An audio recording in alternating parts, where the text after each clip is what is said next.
Well, good morning on this Monday morning, the beginning of our second week with our emphasis on the new normal and being the church in changing times. Our text for today gets us into the third chapter of 1 Timothy. It's chapter 3, verses 1 through 7. And as I read over the text, my mind went back to a song that Harry Chapin wrote many, many years ago called Flowers Are Red. In that little song, he tells the story of a little boy who goes to school for the first day of school, and of course he's got a new teacher, and everything is new, and he's getting acquainted with everything in the classroom that first day, and then he begins to take his crayons, and on a piece of paper he begins to color the world the way he sees it.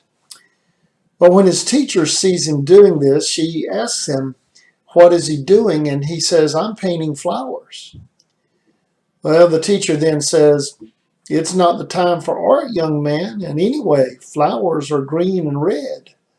There's a time for everything, young man, and a way it ought to be, and the way that things should be done. You've got to show concern for everyone else. You're not the only one. Flowers are red, young man, and green leaves are green. There's no need to see flowers any other way than the way they've always been seen. Well, the little boy responds. He says, well, there's so many colors in the rainbows, and there's so many colors in the morning sun, so many colors in the flowers, and I see every one. The teacher accuses him of being sassy, and she puts him in the corner. You stay there until you get it right and are responding as you should. He became frightened in the corner and finally relents. And soon he begins singing the same chorus that the teacher has been singing. In other words, he is conformed to what was required of him. Before long, the little boy moves to another town, and there he's in a new school with a different teacher. As he starts coloring the world just as he has been since he was at his old school, his new teacher sees what he's doing and begins singing a chorus the little boy has long since forgotten. She says, there are many colors in the rainbow, so many colors in the morning sun, so many colors in the flowers, and we'll use every one. Here Chapin has captured quite effectively the awesome responsibility that teaching is, and what an important part it is of our lives, and how it makes such an impact upon the life of those who are being taught. To some degree, this is what the Apostle Paul is pointing out in today's reading.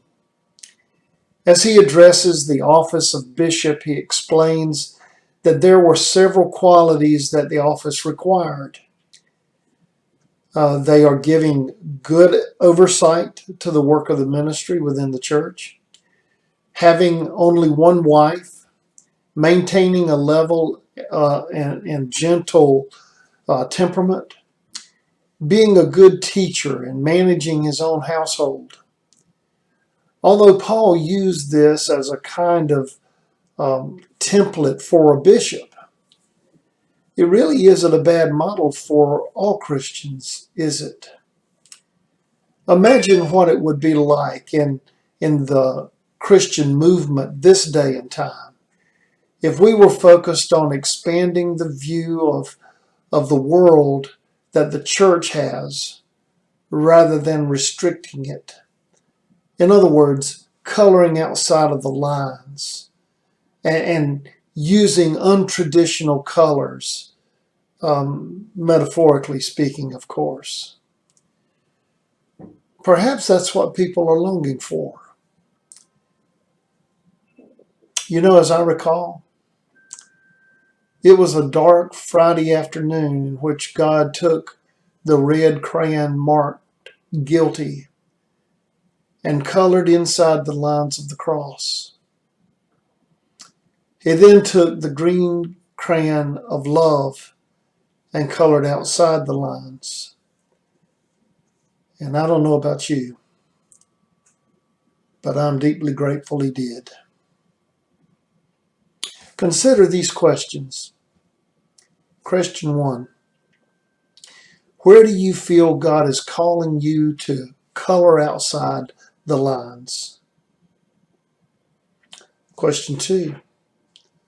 What do you need to do in order to change the dominant color of your life today?